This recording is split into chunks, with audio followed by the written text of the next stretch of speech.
And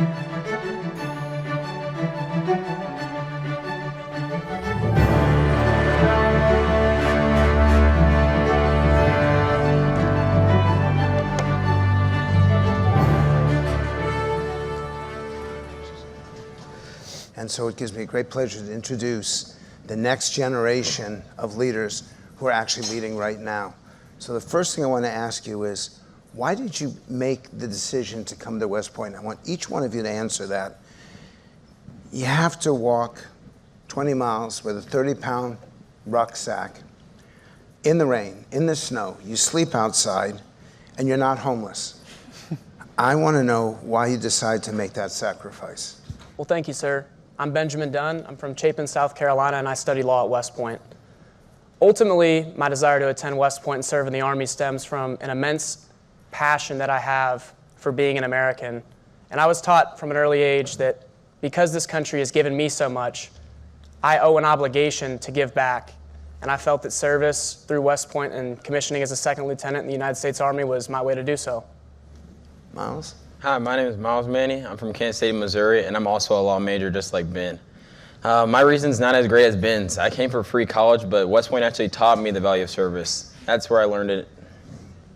Hey all, my name is Will Greenway. I'm from Atlanta, Georgia, and I study American politics. I came to West Point because my brother, who's 10 years older than me, started thinking about service in the Army when he was about 16, so I was 6. And he wasn't able to go to West Point, but he always told me, if you want to serve the same way that I did, then you should go to West Point, because the best officers that he was around while he was in the Army came from there, and so I just followed his example.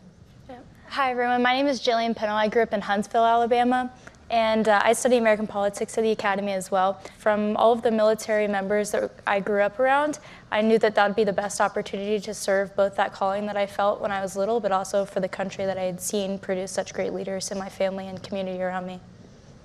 My name is Will Plank. I'm from Tulsa, Oklahoma, and I'm a Defense and Strategic Studies major at the United States Military Academy. My desire to serve, as cliche as it sounds, comes from a desire to want to help people. And that manifested itself around about 6 or 7 years ago whenever I started talking to a recruiter to join the Army, and he is the one that put me on the direction to joining West Point and becoming a cadet at the United States Military Academy. Hello everyone, my name's Sam Mulvey. I'm from Mayfield, Pennsylvania, and I'm a philosophy major at West Point. Why I came to West Point is because I was inspired by the ideals set out in Plato's Republic, being educated in both physical training, mental readiness, and academic pursuits. So can you explain to our audience here, what does leadership with character mean to you personally? Don't give me a soundbite. Tell me how you execute it and why it matters so much. Any of you? I think I can take that, sir. So I think that whenever you're talking about leadership with character, right, it always comes down to integrity. It's about being able to do the right thing whenever nobody's watching and choosing that harder right over the easier wrong whenever you are being tasked to or being called to lead others and be that one to be there and make the decisions for them. Somebody else? For myself, I'm inspired by the idea that my life is no more important than anybody else's life. And to remind that as a leader, I'm out in front, but it's still about everyone else around me. One more.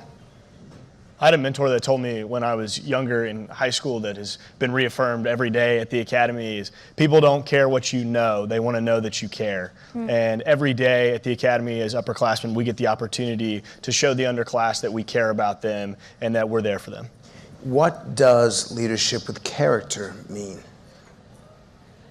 Somebody.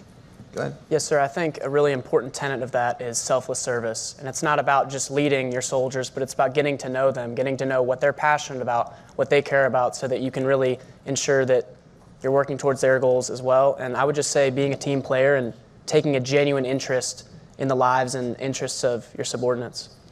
Dr. Lentz, I think it's an important fact to remember that our military, our Army, is an all-volunteer force, and it's important that we produce leaders every year that have that character background, because anybody can pick up a field manual, a training manual, read down the list of obligations and execute, but it takes a special kind of person that can reflect on who they are personally and execute those obligations as a leader with their soldiers in mind, with the families behind those soldiers in mind, and with the greater needs of the country in mind. How does West Point mold someone who has become such an awesome human being? And don't be humble. Well, sir, I think the curriculum that we all go through together puts us in unique places where we have to confront our vices and stamp them out, and it finds our virtues and we have the opportunity to amplify them. So whether it's in my American politics classes, which I've been taking with Will for the last 3 years, or it's in field training with maybe another one of these gentlemen on the stage with me, it's not just me by myself, it's my peers that help me find those virtues and, again, amplify them, where they are, candid enough that they can help me find the constructive criticism in the things that I'm lacking in. Go ahead. And to add on to Jill, I think competition is such an important part of our curriculum. And in the same manner that iron sharpens iron, I truly believe that my fellow cadets push me to be the best version of myself every day. And I think all of us find great inspiration from our peers, especially when they outperform us. And the way that they are willing to help us improve our shortcomings is inspiring. What is about the curriculum, the military, the athletics that makes West Point so exceptional?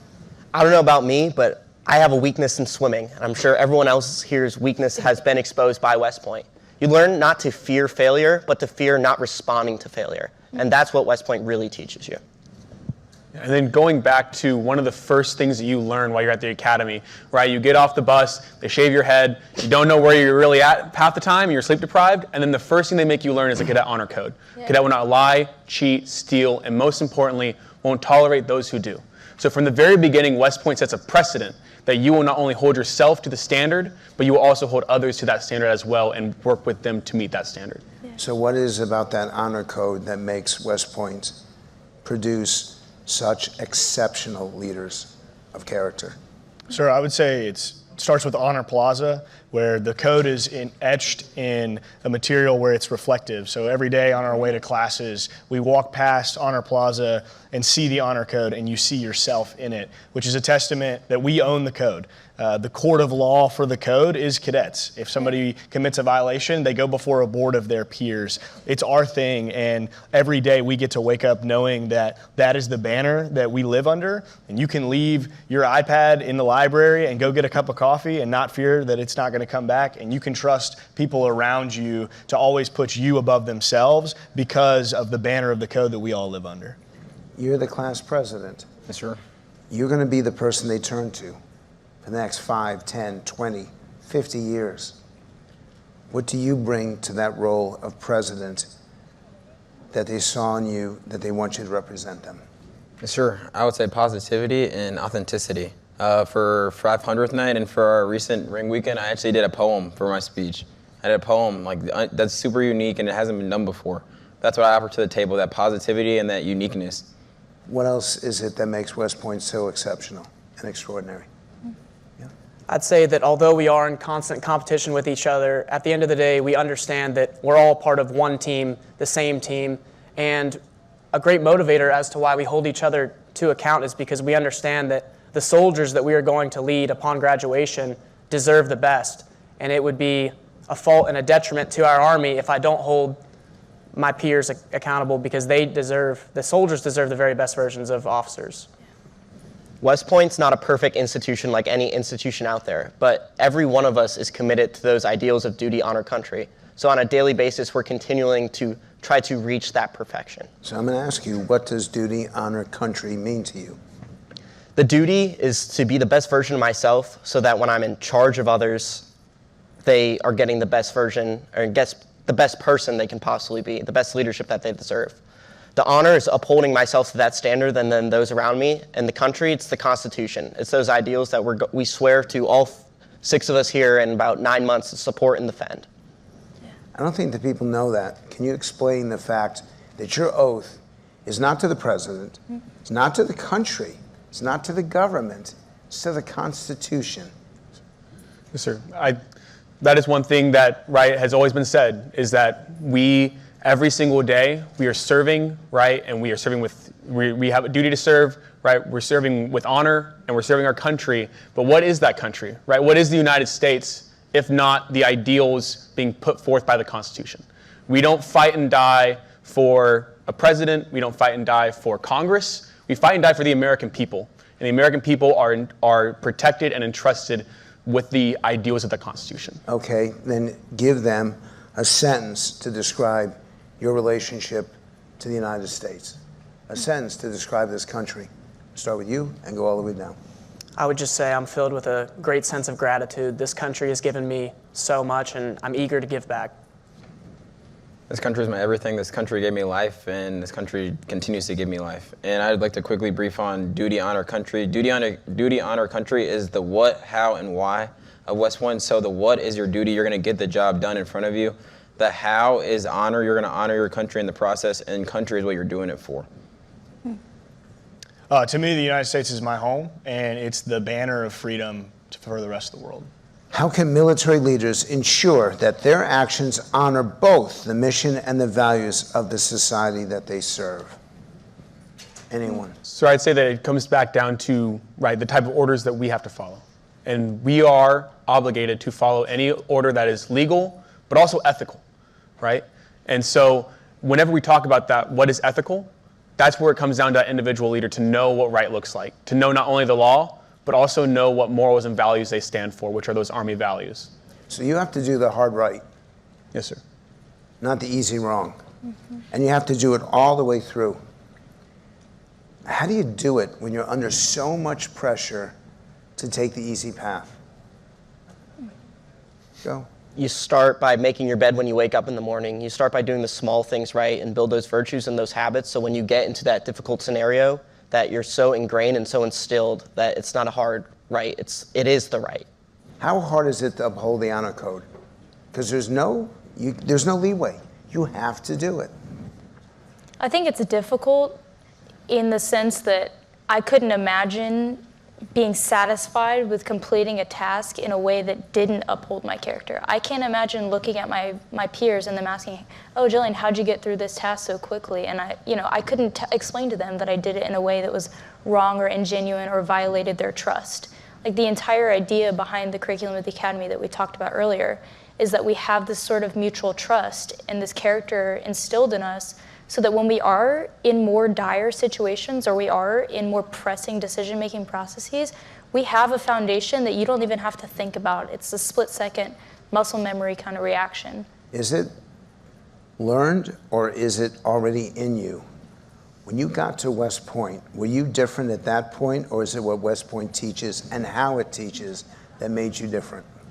I think everyone comes in with a baseline. I think everyone comes here with a baseline of virtues and ethics that just from their upbringing. But then West Point simply refines it and makes you even better.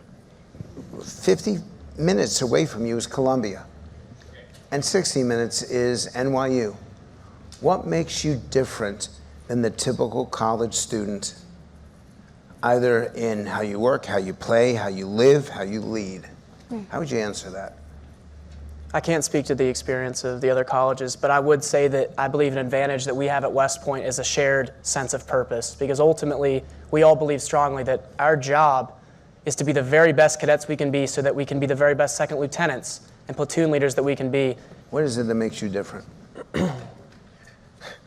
I don't know if there's anything that makes us different than other college students, but there are shared values that we have that you might not find at another institution. Like I said, we can't necessarily speak to their experience, but the value of service and belief that America tomorrow can be better than America yesterday is something that we wake up every day and go to class at 7 o'clock in the morning thinking maybe if I was 60 minutes south of here, I wouldn't be awake right now and I wouldn't be in a wool pants uniform if it's 90 degrees outside. But that sacrifice and that belief of service comes from our shared suffering in our basic training and the way we bond during that, but then also our shared understanding that what we're doing now will have benefits for all over the nation in 10 years. It's Friday night, it's 9 p.m., it's sleeting and snowing out, and these cadets come running out of the dorms to hike for 8 miles, to sleep outside in the crap with heavy gear, and they do it gladly. Can you close, two of you, with why we should be optimistic for the future of America thanks to West Point? I think it all comes down to the fact that, West Point has existed since 1802, right? And it has existed throughout over 200 years of American history. And throughout those 200 years, the American flag has been witness to massacre, it's been witness to war, has been witness to famine, but still it has persisted. Still it waves, and still West Point continues to serve those values of duty, honor, and country. They're the best that the world has to offer. Please thank them. Thank you, West Point.